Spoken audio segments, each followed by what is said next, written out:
Hello दोस्तों, आपका मेरे चैनल में स्वागत है। आज की कथा महाभारत की कहानी भक्त ध्रुव की कथा। एक बार की बात है, राजा उत्तानपाद थे और उनकी दो रानियां थीं। एक रानी का नाम सुनीति और दूसरी रानी का नाम सुरुचि था। सुनीति बड़ी रानी और सुरुचि छोटी रानी थी। रानी सुनीति के पुत्र का नाम ध्रुव और रानी सुरुचि के पुत्र का नाम उत्तम था।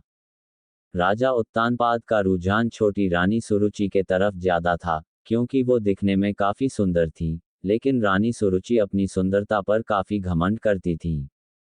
वहीं बड़ी रानी सुनीति का स्वभाव सुरुचि से बिल्कुल अलग था। रानी सुनीति काफी शांत और समझदार स्वभाव की थी। राजा का सुरुचि के तरफ अधिक प्रेम देखते हुए रानी सुनीति दुखी रहती थी। इसलिए वह अपना ज्यादा से ज्यादा वक्त भगवान की पूजा अर्चना करते हुए बिताती थी। एक दिन सुनीति के पुत्र ध्रुव अचानक अपने पिता राजा उत्तानपाद के गोद में जाकर बैठ गए। वह अपने पिता के गोद में बैठकर खेल ही रहे थे कि वहां छोटी रानी सुरुचि पहुंच गईं। राजा के गोद में ध्रुव को बैठे देखकर रानी सुरुचि को गुस्सा आ गया। रानी ने ध्रुव को राजा के गोद से नीचे उतारते हुए कहा, तुम राजा के गोद में नहीं बैठ सकते हो। राजा की गोद और सिंहासन पर सिर्फ मेरे पुत्र उत्तम का अधिकार है। ये सुनकर ध्रुव को बहुत बुरा लगा। ध्रुव वहां से रोते हुए अपनी मां के पास चला गया। ध्रुव को रोता देख मां काफी चिंतित हो गई और ध्रुव से उसके रोने का कारण पूछा। ध्रुव ने रोते हुए सारी बात बताई। ध्रुव की बात सुनकर मां के आंखों में भी आंसू आ गए। ध्रुव को चुप कराते हुए सुनीति ने कहा, भगवान की आराधना में बहुत शक्ति है। अगर सच्चे मन से आराधना की जाए तो भगवान से तुम्हें पिता की गोद और सिंहासन दोनों मिल सकते हैं।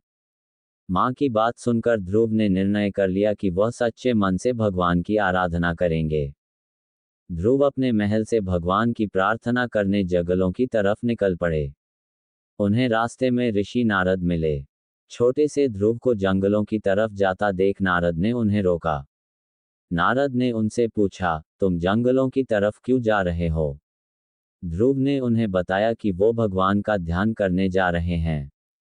ध्रुव की बात सुनकर नारद ने उन्हें समझाकर राजमहल वापस भेजने की कोशिश की, लेकिन ध्रुव ने उनकी एक न सुनी। ध्रुव के निर्णय के कारण नारद ने ध्रुव को ओम नमो भगवते वासुदेवाय मंत्र का जाप करने को कहा।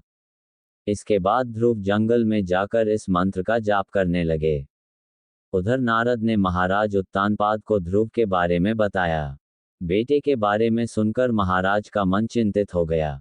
वह ध्रुव को वापस लाना चाहते थे, लेकिन नारद ने कहा ध्रुव प्रार्थना में डूब गया है और अब वह वापस नहीं आएगा।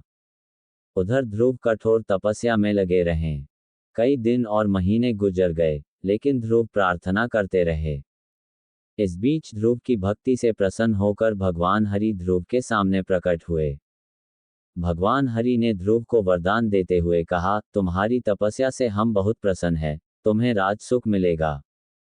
साथ ही तुम्हारा नाम और तुम्हारी भक्ति हमेशा के लिए जानी जाएगी। ये कहकर भगवान ने ध्रुव को राजमहल की तरफ भेज दिया। भगवान के दर्शन पाकर ध्रुव भी बहुत खुश हुए और उन्हें प्रणाम कर महल की तरफ चले गए। बेटे को महल वापस आते देख राजा खुश हो गए और उनको अपना पूरा राज्य सौंप दिया।